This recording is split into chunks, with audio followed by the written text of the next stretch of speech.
Malam hari ini saya tidak sendiri menyampaikan firman Tuhan, tetapi nanti ada sahabat, ada teman saya yang akan membantu saya untuk memberitakan firman Tuhan malam hari ini. Dan mari sama-sama kita siapkan hati kita untuk mendengarkan apa yang menjadi kerinduan Tuhan di dalam setiap kehidupan kita. Ya, tema kita Sabtu ini adalah bersama lebih kuat. Mari sama-sama katakan, colek kiri kanannya, katakan bersama lebih kuat. Katakan dengan suara yang lebih keras, katakan bersama lebih kuat. Ya, karena sendiri itu tidak enak. Makanya Tuhan bilang bersama lebih kuat. Mari sama-sama kita buka Alkitab kita di dalam kitab Pengkhotbah, pasalnya yang ke-4, ayatnya yang ke-9 sampai yang ke-12. Saya bacakan firman Tuhan. Pengkhotbah 4, ayatnya yang ke-9 sampai yang ke-12 berkata, "Berdua lebih baik daripada seorang diri, karena mereka menerima upah yang baik dalam jerih payah mereka. Karena kalau mereka jatuh, yang seorang mengangkat temannya, tetapi why orang yang jatuh yang tidak mempunyai orang lain untuk mengangkatnya. Juga kalau orang tidur berdua mereka menjadi panas, tetapi bagaimana seorang saja dapat menjadi panas? Dan bila mana seorang dapat dialahkan, dua orang akan dapat bertahan. Tali 3 lembar tak mudah diputuskan." Amin buat firman Tuhan. Jadi ternyata firman Tuhan mengajarkan kita bahwa memang kita tidak bisa hidup sendiri di dunia ini. Kita perlu sadar bahwa kita tidak bisa mengatasi ketakutan dan kegagalan sendirian. Tuhan merancang kita untuk membutuhkan orang lain di dalam kehidupan kita.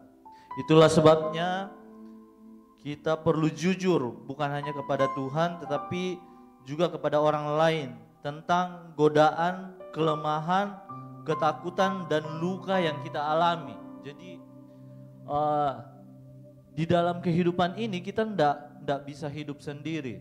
Waktu kita jatuh di dalam sebuah masalah atau waktu kita sedang lemah, kita butuh orang lain untuk menguatkan kita.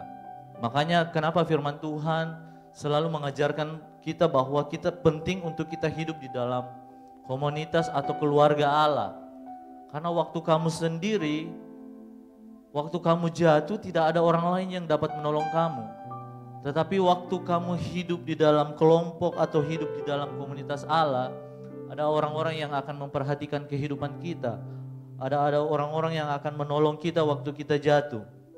Nah, malam hari ini saya akan bahas ada 3 hal kenapa kita perlu hidup berkomunitas. Yang pertama, kenapa kita perlu hidup berkomunitas? Yang pertama adalah kita tidak bisa hidup sendiri. Colek lagi kiri kananmu, katakan, kamu tidak bisa hidup sendiri. Kamu tidak bisa hidup sendiri. Why? Siapapun kita di dunia ini kita tidak bisa hidup sendiri. Kita butuh orang lain di dalam kehidupan kita. Makanya malam hari ini kita mau belajar kenapa kita perlu hidup di dalam komunitas. Di dalam kitab Pengkhotbah tadi pasal yang 4 ayat yang ke-9 sampai 10 dikatakan, "Berdua lebih baik daripada seorang diri, karena mereka menerima upah yang baik dalam jerih payah mereka. Karena kalau mereka jatuh, yang seorang mengangkat temannya. Tetapi why orang yang jatuh yang tidak mempunyai orang lain untuk mengangkatnya." Jadi kalau kita hidup sendiri dan tidak ada orang lain yang bisa menjadi teman di dalam kehidupan kita, itu adalah hal yang paling menyedihkan. Kenapa? Karena waktu kita jatuh, waktu kita lagi susah, kita ndak punya siapa-siapa untuk kita temani sharing, kita tidak punya teman untuk bercerita apa yang sedang kita alami. Memang di dalam hidup ini waktu kita mengalami pergumulan, kita bisa sharing, kita bisa cerita sama Tuhan. Nah, dan itu memang hal yang paling penting, kita perlu cerita sama Tuhan.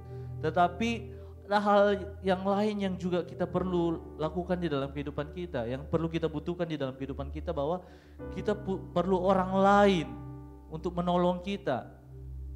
Karena Tuhan sendiri berbicara bahwa Tuhan mengirimkan penolong di dalam hidup kita. Nah, makanya kita perlu komunitas, makanya kita perlu orang lain di dalam kehidupan kita. Kita diciptakan untuk saling membutuhkan. Kita tidak pernah dirancang untuk menghadapi masalah hidup sendirian. Bahkan di dalam Perjanjian Baru, ungkapan saling muncul sebanyak 58 kali. Kenapa firman Tuhan begitu gencar dengan kata saling? Itu tandanya bahwa saling itu penting di dalam kehidupan kita. Kita perlu saling berkomunikasi, kita perlu saling berbagi, kita perlu saling menguatkan. Makanya kenapa firman Tuhan mencatat begitu penting kata saling. Kita diperintahkan untuk saling mengasihi, saling menolong, saling mendoakan, dan saling menguatkan. Inilah tujuan gereja dan komunitas ada. Jadi ini ternyata yang menjadi tujuan gereja dan komunitas ada. Karena kita saling membutuhkan. Kita perlu pertolongan orang lain, kita perlu komunikasi dengan orang lain. Dan secara pribadi saya punya cukup banyak pengalaman lah tentang komunitas. Karena kalau hari ini saya boleh ada sebagaimana ada, tidak lain karena saya adalah produk dari sebuah komunitas. Ya, boleh saya minum dulu sedikit? Ya, karena cerita saya mungkin agak sedikit panjang, jadi saya minum dulu. Jadi saya rindu hari ini saya mau membagikan pengalaman saya tentang komunitas. Jadi waktu sebelum saya kuliah di Makassar, saya sempat ikut sebuah acara mission trip di Kota Poso. Dan waktu itu saya tidak sengaja, ternyata waktu di acara itu saya ketemu dengan anak-anak Tuhan dari Kota Makassar. Dan awal mula saya kenal komunitas itu dari situ. Ya, walaupun saya memang adalah anak gembala, anak pendeta, tetapi dulu komunitas saya itu komunitas agak lain. Jadi walaupun saya adalah anak gembala, tidak semua anak gembala itu hidupnya berjalan mulus atau hidupnya baik-baik saja. Ya, kecuali Pastor Peter mungkin ya. Saya percaya Pastor Peter mungkin hidupnya berjalan mulus-mulus. Ya, jadi tidak semerta-merta kita anak pendeta bahwa hidup kita berjalan mulus. Dan saya sempat mengalami hidup yang kelam. Tetapi saya bersyukur karena waktu saya rencana mau kuliah di Makassar, ternyata sebelum saya kuliah di Makassar Tuhan sudah siapkan semua. Ternyata waktu saya ikut mission trip di Kota Poso itu saya ketemu orang-orang yang cinta Tuhan. Mereka adalah orang-orang yang aktif di dalam komunitas. Dan waktu itu mereka enggak langsung menawarkan komunitas mereka ke saya. Mereka cuma cerita, oh ya kalau kamu nanti butuh teman di Makassar kita siap, nanti kita kontak-kontak. Kalau kamu butuh tempat ibadah nanti kita antar. Dan singkat cerita saya tiba di Makassar. Akhirnya waktu itu klik leader saya akhirnya jemput saya untuk pergi ibadah. Dan awal mula dia jemput saya itu ya cukup jauh ya, antara Cendrawasih dengan dia jemput saya di Panaikang. Karena waktu itu saya tinggal di Panaikang. Dan itu lumayan cukup jauh ya jaraknya. Tapi saya melihat bahwa mereka sedang berusaha untuk memberikan teladan kepada saya bahwa memang di dalam komunitas itu penting untuk saling memperhatikan. Dan saya bersyukur selama saya ada di komunitas itu banyak hal yang saya alami, banyak hal yang Tuhan ubahkan dari kehidupan saya. Dan salah satu yang menjaga saya, kehidupan saya selama saya kuliah di Makassar adalah komunitas. Makanya hari ini kenapa saya mau berbagi tentang komunitas dengan teman-teman, karena banyak hal yang saya alami di komunitas ini. Kalau dulu sebelum saya ada di komunitas ini, saya tuh enggak pernah puasa, teman-teman. Walaupun saya anak pendeta, tapi saya enggak pernah ikut puasa. Dan waktu saya gabung di komunitas ini, saya baru menyadari bahwa ternyata di dalam kehidupan orang Kristen itu ternyata banyak juga jenis puasanya ya. Kalau di teman-teman kita dari seberang itu mungkin cuma ada satu jenis puasa. Kalau di kita Kristen ternyata ada beberapa jenis puasa. Dan saya ini orang tidak pernah puasa, tiba-tiba belajar puasa dan berbagai macam jenis puasa saya belajar di situ. Ternyata ada namanya puasa Daniel, ada namanya puasa Esther, ada puasa ya seperti biasanya. Dan yang paling ngeri itu ada puasa Tuhan Yesus 40 hari 40 malam. Kira-kira ada yang sanggup itu? Ya, dan saya belajar di situ ternyata secara rohani saya mulai bertumbuh dan banyaklah hal-hal yang saya alami di dalam komunitas ini. Hal-hal yang sebelumnya saya tidak pernah lakukan, akhirnya saya bisa lakukan dan saya belajar untuk peduli dengan kehidupan orang-orang di sekitar kita. Dan saya merasakan bahwa salah satu cara Tuhan memelihara hidup saya waktu saya kuliah adalah komunitas. Karena saya tidak bisa bayangkan kalau waktu itu saya tidak hidup dalam komunitas, ya mungkin dengan background saya dari kampung yang memang sudah amburadul, mungkin saya masuk di kota tambah amburadul. Tapi saya bersyukur karena ada komunitas yang menjaga hidup saya, makanya saya boleh tetap ada sebagaimana ada. Kita bukan hanya orang percaya, kita adalah bagian dari keluarga Allah. Kesembuhan sejati hanya terjadi dalam komunitas, karena Tuhan merancang kita untuk hidup saling bergantung. Jadi ternyata memang Tuhan merancang kita untuk hidup saling bergantung. Kamu tidak bisa menjalani hidupmu dengan sendiri. Kamu perlu orang lain di dalam hidupmu.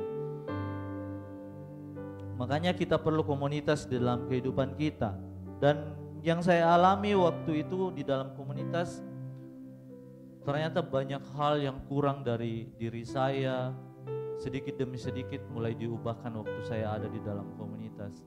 Dan saya bersyukur mungkin selama ini tidak ada orang yang berani menegur saya, tetapi waktu saya ada di dalam komunitas, saya ditegur, saya dididik, saya diajar bagaimana kamu mesti hidup sesuai dengan apa yang Tuhan mau. Saya belajar untuk menjalani hidup saya betul-betul berserah sama Tuhan. Dan itu yang saya dapatkan waktu saya ada di dalam komunitas. Next slide. Ya. Komunitas rohani membantu kita bertumbuh di dalam iman. Jadi waktu kita ada di dalam komunitas, komunitas itu membantu kita untuk bertumbuh secara rohani di dalam iman kita. Karena kita tidak bisa bertumbuh secara iman kalau kita hanya mengandalkan kehidupan kita sendiri. Kita perlu orang lain untuk saling menguatkan. Kemudian poin yang kedua, kenapa kita perlu hidup berkomunitas? Yang kedua adalah komunitas adalah cara Tuhan menjaga hidup kita. Mari sama-sama kita buka di dalam kitab Ibrani pasal yang 10 ayatnya yang ke-24 sampai 25. Kitab Ibrani pasal yang ke-10 ayatnya 24 sampai 25 dikatakan, dan marilah kita saling memperhatikan supaya kita saling mendorong dalam kasih dan dalam pekerjaan baik. Janganlah kita menjauhkan diri dari pertemuan ibadah kita, seperti dibiasakan oleh beberapa orang. Tetapi marilah kita saling menasehati dan semakin giat melakukannya menjelang hari Tuhan yang mendekat. Jadi ternyata komunitas itu adalah cara Tuhan menjaga hidup kita.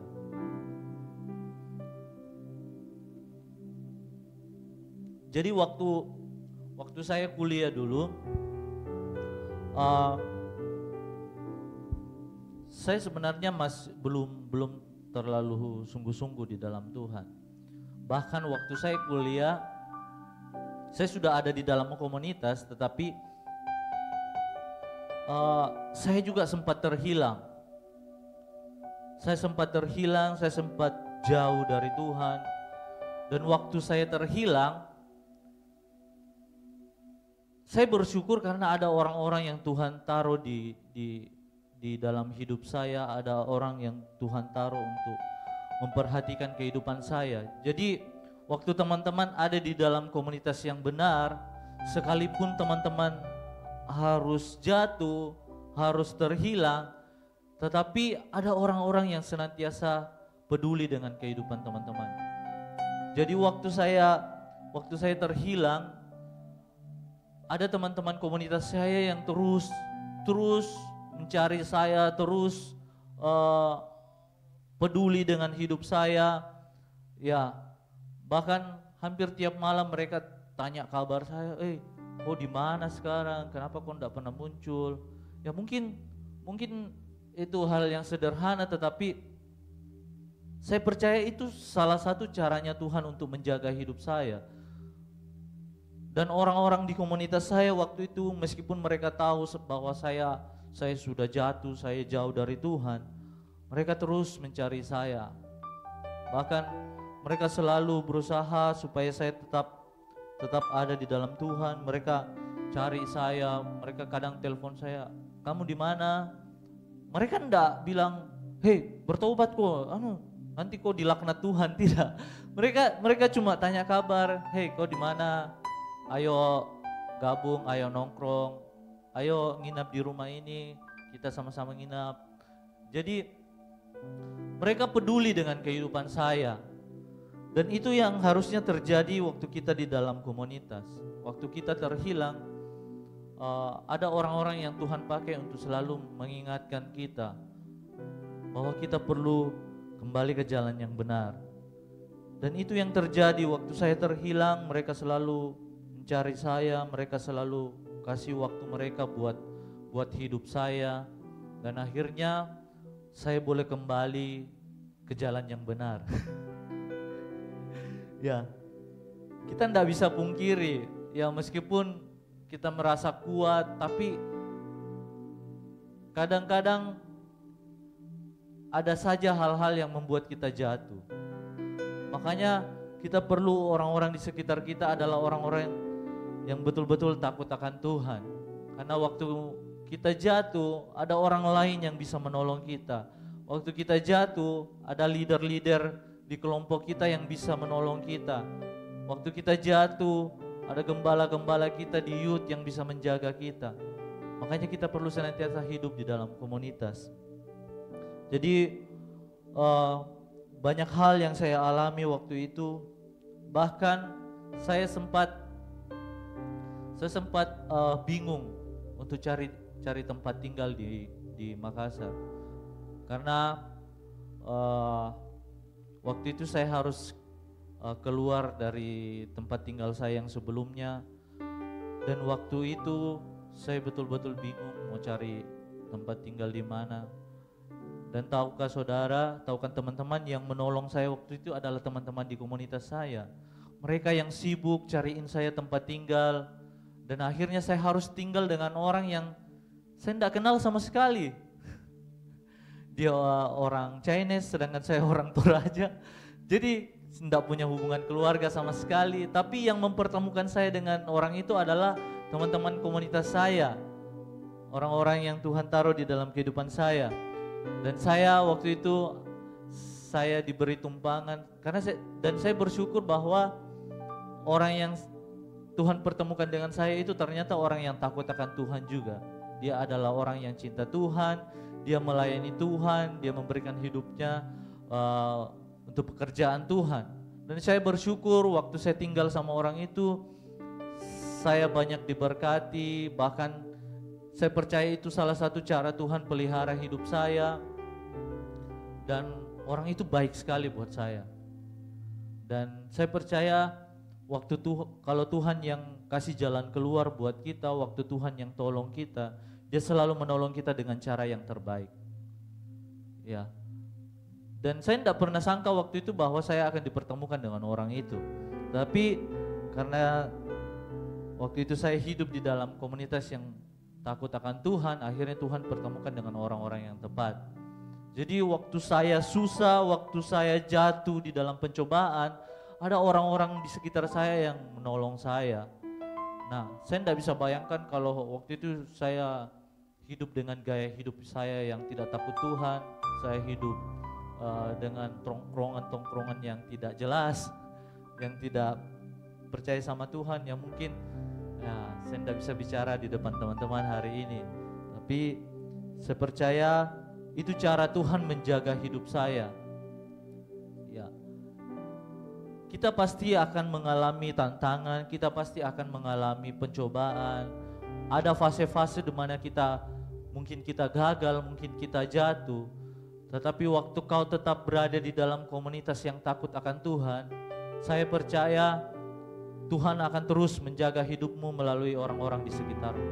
Makanya kita perlu orang lain, kita perlu komunitas yang sehat untuk kita tetap hidup di dalam Tuhan. Next, di dalam komunitas kita hidup saling sepenanggungan. Jadi waktu kita hidup di dalam komunitas yang takut akan Tuhan, kita hidup saling sepenanggungan. Saling sepenanggungan artinya bahwa waktu kamu merasa kamu lagi gagal, ada orang yang juga ikut merasakan kegagalanmu. Ada orang yang ikut prihatin dengan hal yang kau alami.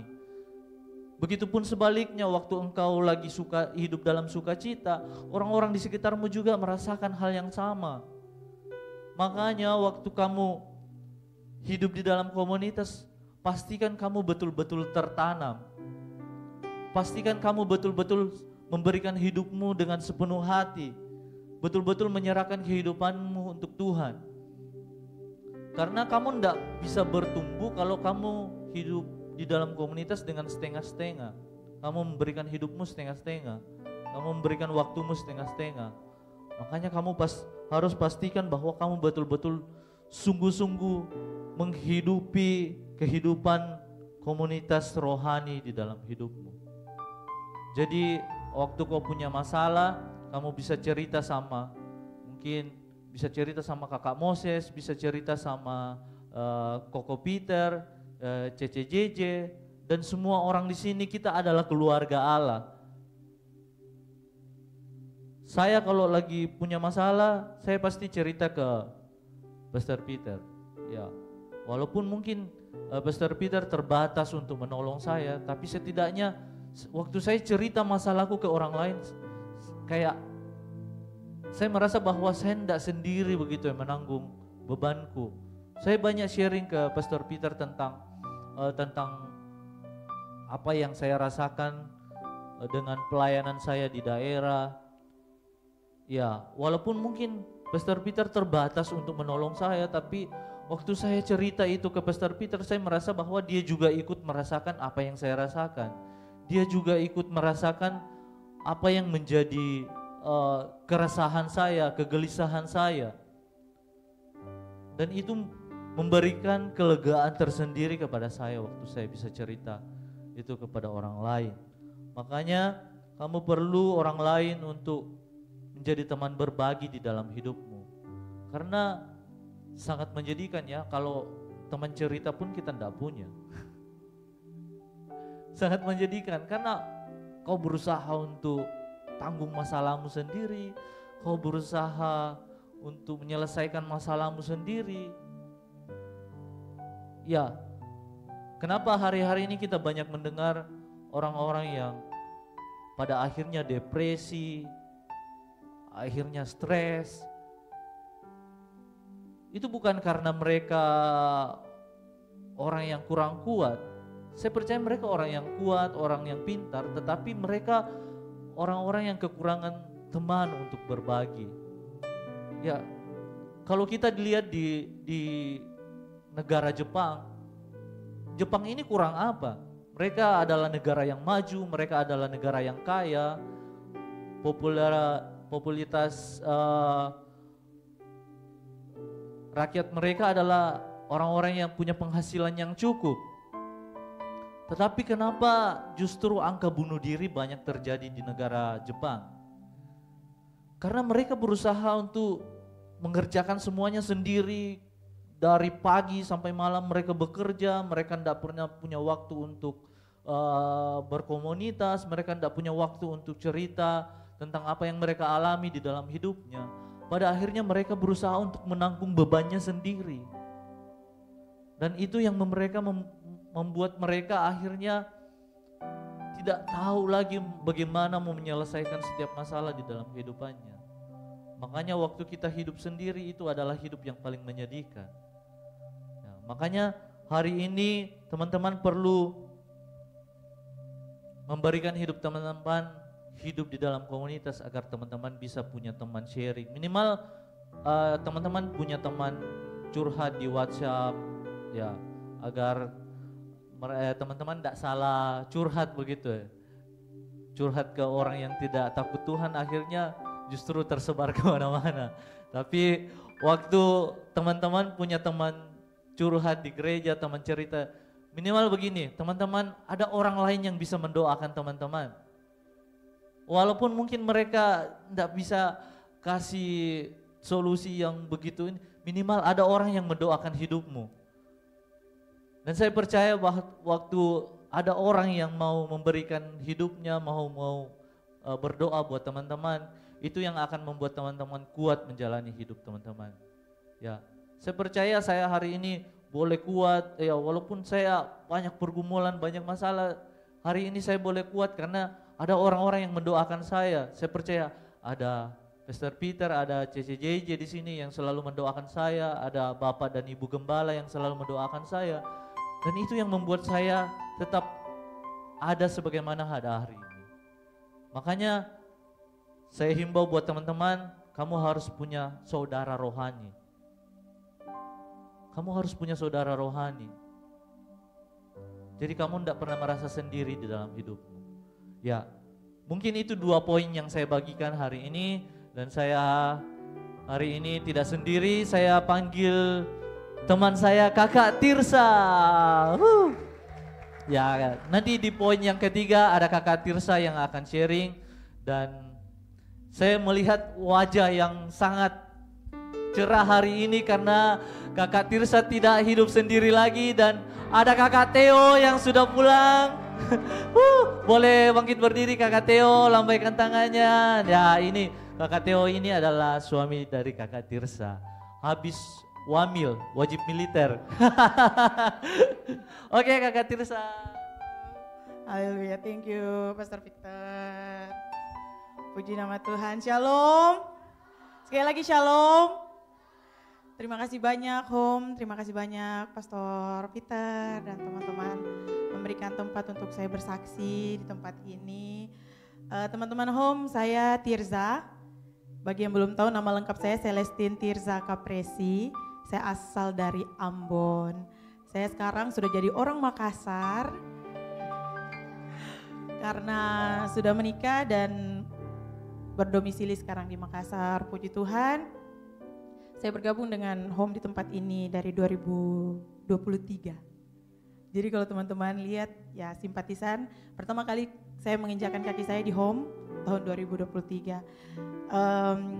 Mungkin kita balik dulu ya ke poin ketiga sebelum saya lanjut dengan kesaksian kenapa kita perlu hidup berkomunitas. Karena komunitas itu tempat kita menyelaraskan hidup kita seperti Kristus.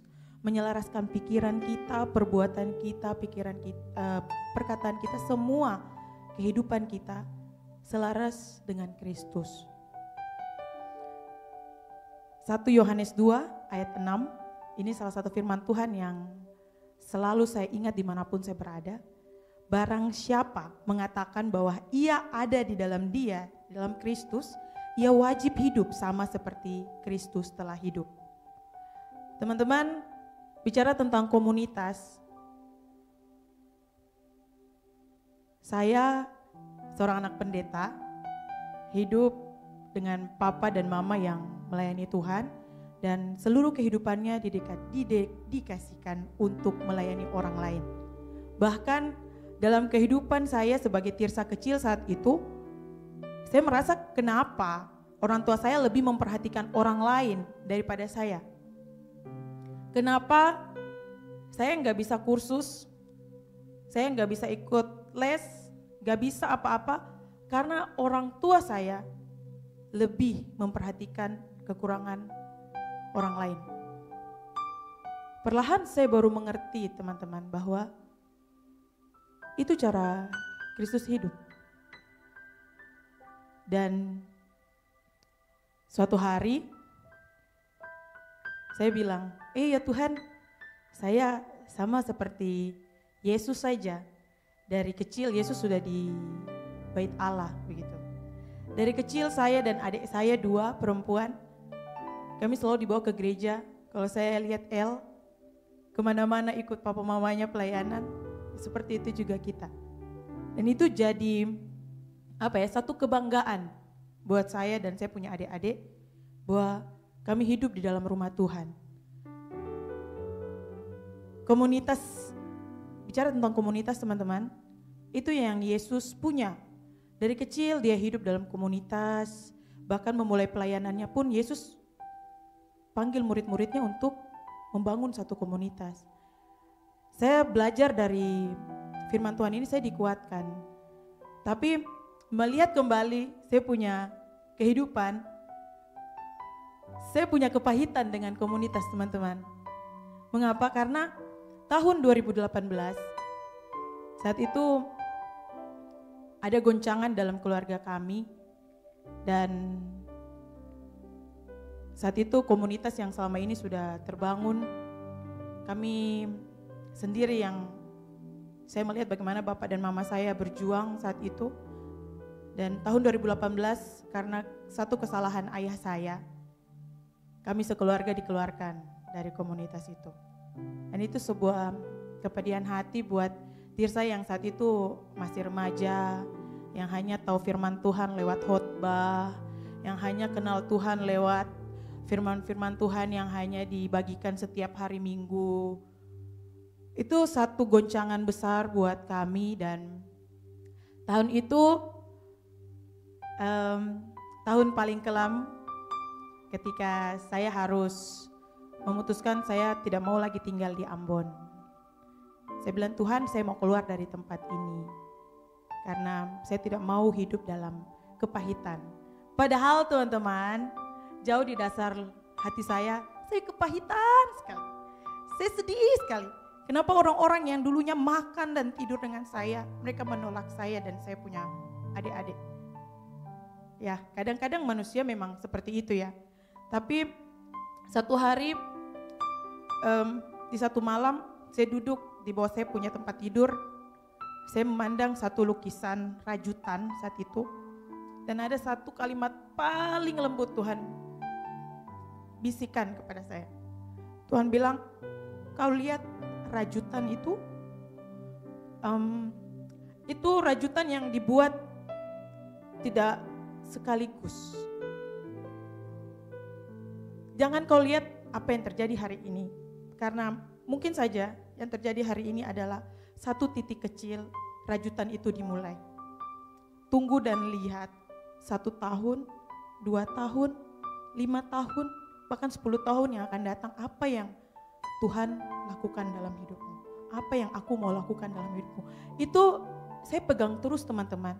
Tapi sebagai manusia, ketika kita diperhadapkan dengan kegagalan, dengan penolakan, dengan kekecewaan, itu salah satu yang tidak bisa kita hadapi sendirian. Apalagi kami saat itu sudah tidak punya komunitas manapun lagi untuk mendukung kami ya. Kenapa? Karena betul-betul tidak ada saat itu. Saya mencari kerja di Jawa pun tidak ada komunitas yang saya merasa cocok. Karena sekali lagi saat itu saya masih hidup dengan penolakan, dengan perasaan tertolak, perasaan sedih, sakit, kecewa, dan sampai di titik saya depresi, teman-teman. Saya telepon saya punya mama dan saya bilang begini, "Ma, saya punya teman laki-laki, dia Muslim. Sepertinya saya akan ikut." Ya, dan saat itu saya punya mama hanya kasih satu statement, dia bilang, "Jadilah sesuai kehendakmu, anakku. Kau sudah besar, kau sudah bisa memilih, jadilah sesuai dengan kau punya kehendak." Saat itu saya merasa sedih sekali, teman-teman, seolah-olah Tuhan yang bilang begitu ke saya. Dan saya paling takut saat itu, saya bilang, "Tuhan, sedepresikah inikah saya sampai saya harus sampai sejauh ini?" Saat itu saya paling takut kalau Tuhan yang kasih keluar kalimat itu buat saya begitu. "Pergi Joko, pergi Moko," begitu bahasa Makassarnya kan, "Pergi Moko, pergi sudah dengan pilihanmu." Saya paling takut itu keluar dari kalimatnya Tuhan, karena sebenarnya saat itu hanya saat-saat saya sebagai Tirsa yang ngambekan, yang sedih dengan Tuhan, yang masih protes kenapa ini harus terjadi dalam kehidupan. Kita juga sebagai anak-anak muda yang masih menjalani kehidupan pasti pernah mengalami masa-masa di mana kita kecewa sekali, stagnan, tidak mau lagi, ya sudah biasa-biasa saja. Nah, saya sampai di tahap itu tahap terakhir saya mogok begitu dengan Tuhan. Tapi baiknya Tuhan itu sepertinya turut merasakan kesedihan yang saya alami ya. Bukan tidak ada komunitas, tapi saya yang tidak mau. Bukan tidak ada komunitas, tapi saya yang tidak ingin untuk ada di komunitas-komunitas. Tuhan kirim banyak orang untuk memeluk saya. Tuhan kirim banyak komunitas untuk menyembuhkan saya. Tuhan kirim banyak orang untuk menyembuhkan hati saya. Tapi saya tidak mau. Saya tidak mau. Sampai waktu berlalu, saya sakit, teman-teman. Saya harus dioperasi. Dan Tuhan bilang, dan dokter bilang, "Kau tidak bisa dioperasi kalau tidak ada suamimu." Saya bilang, "Tuhan, cari di mana suami hari-hari ini? Cepat, maksudnya cari di mana Tuhan?" Saat itu saya sama suami saya yang saat ini belum menikah. Kami masih hubungan tanpa status begitu. Dan teman-teman tahu, saat itu saya chat, saya punya suami waktu itu di Instagram. Saya bilang, "Saya capek dengan hidup. Saya mau bangun hubungan yang serius, tapi saya maunya sama kamu. Kamu mau tidak?" Saya sudah siap dengan segala jawaban, teman-teman. Dan ternyata dia menjawab, "Saya mau." Jadi sebenarnya saya ini yang melamar, saya punya suami ya, teman-teman ya. Sebenarnya saya yang melamar, bukan dia yang melamar saya yang bertanya. Jadi saat itu waktu dia menjawab mau, dia melepas, dia punya pekerjaan yang saat itu sangat baik buat kehidupannya. Di masa mudanya satu kebanggaannya, dia lepaskan itu untuk dia merawat saya selama 2 tahun. Itu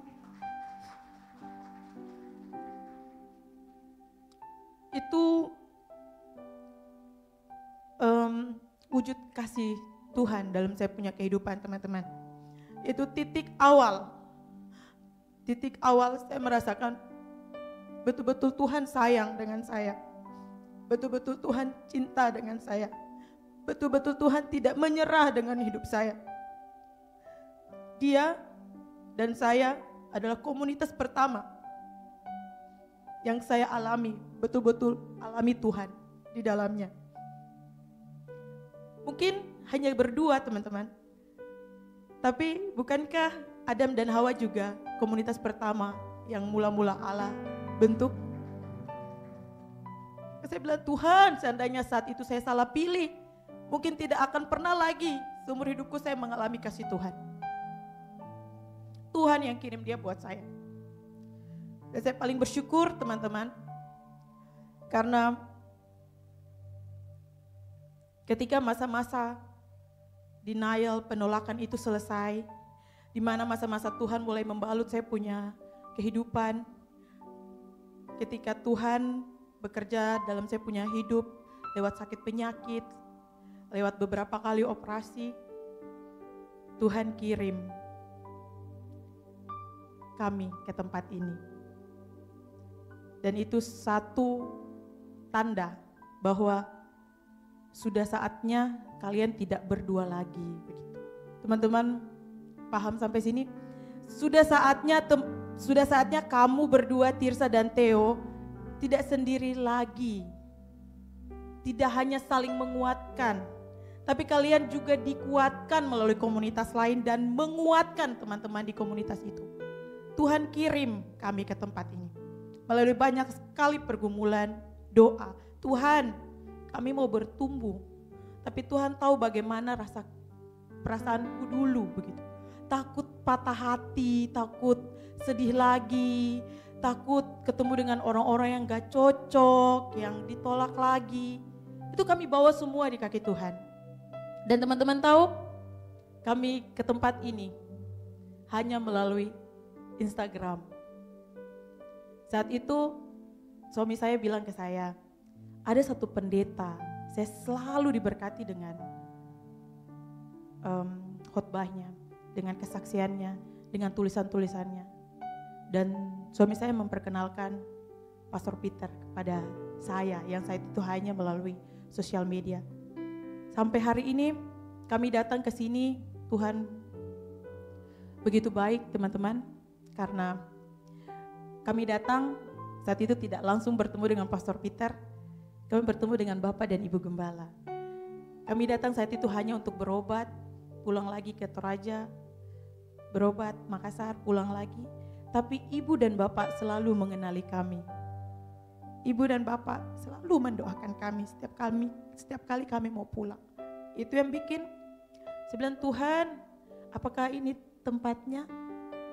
Dan ketika Tuhan menjawab, kami punya doa, saya dipindahkan ke Makassar. Kami bergumul dan kami bilang, Tuhan, di mana Tuhan tempatkan kami tertanam di situ, kami mau melayani di situ, dan kami mau berbagi hidup kami di situ. Dan Tuhan tempatkan kami di sini, satu tempat di mana saya bertemu dengan teman-teman, di mana banyak sekali doa-doa, banyak sekali dukungan, support teman-teman beri bagi kami, bagi saya dan suami saya. Dan satu mujizat terjadi dalam saya punya kehidupan teman-teman. Tahun 2023 dan tahun 2024, ketika saya dibilang sama dokter, saya punya saraf terjepit dan saya tidak bisa sembuh. Saat itu saya setiap tahun saya ketakutan, karena setiap tahun pasti saya harus masuk ke ruang operasi teman-teman. Pastor Peter dan kakak JJ jadi orang pertama yang tahu bagaimana saya dan suami saya bergumul untuk semua yang saya alami dengan penyakit ini, dan bagaimana dokter bilang tidak bisa sembuh sama sekali.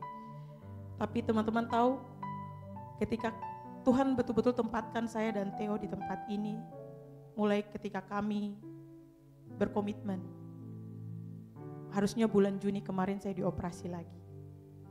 Tapi sampai hari ini saya bilang, Tuhan, saya begitu kagum Tuhan. Saya begitu kagum sekali. Mungkin doa teman-teman yang teman-teman panjatkan kepada Tuhan untuk saya, mungkin terkesan kecil dan biasa. Tapi itu betul-betul menjadi mujizat buat saya. Itu betul-betul memberkati hidup saya. Sampai hari ini saya bilang ke suamiku, saya tidak sakit sama sekali di saya punya pinggang. Padahal saya pelayanan, padahal saya harus berdiri di panggung untuk waktu yang lama. Tapi saya tidak sakit teman-teman.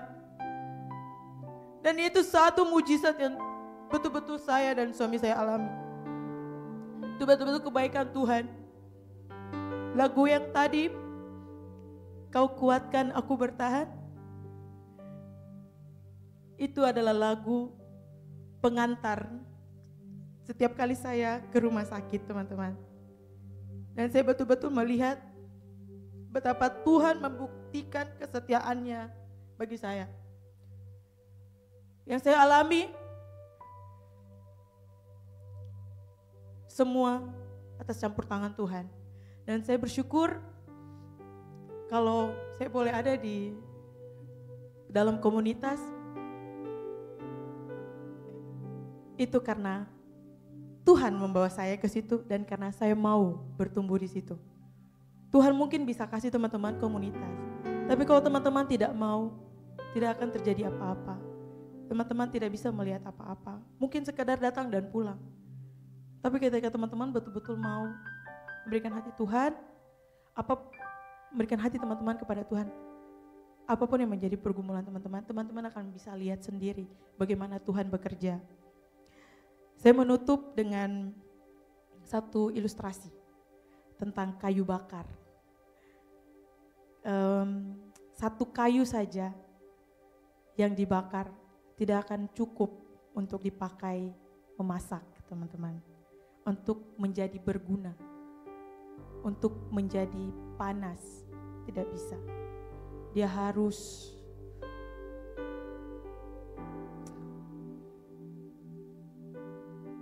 bertumpuk-tumpuk. Itulah kenapa mertua saya kalau masak pakai kayu bakar, itu pasti harus bertumpuk-tumpuk. Banyak sekali yang dia cari. Kenapa? Karena bersama lebih kuat. Kenapa kita tidak bisa sendiri? Kenapa kita butuh orang lain? Karena dengan begitu kita kuat.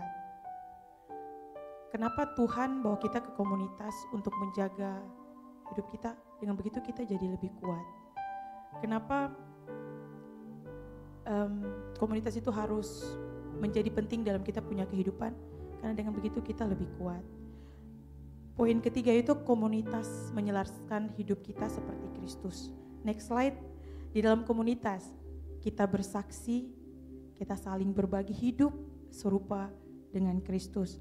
Mungkin teman-teman punya kesaksian selama ini di Cool, di Home. Mungkin teman-teman pikir hanya sekedar sharing, tapi teman-teman tidak pernah tahu betapa besar kuasa dari kesaksian teman-teman itu memberkati hidup orang lain. Kita dipanggil bersaksi karena kita adalah surat Kristus yang terbuka.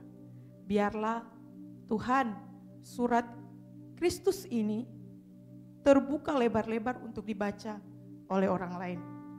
Tidak sempurna Tuhan, tapi biarlah Engkau saja yang menyempurnakan melalui komunitas yang Kau kirim. Biarlah Engkau saja yang menyempurnakan melalui orang-orang yang Kau beri di sisiku.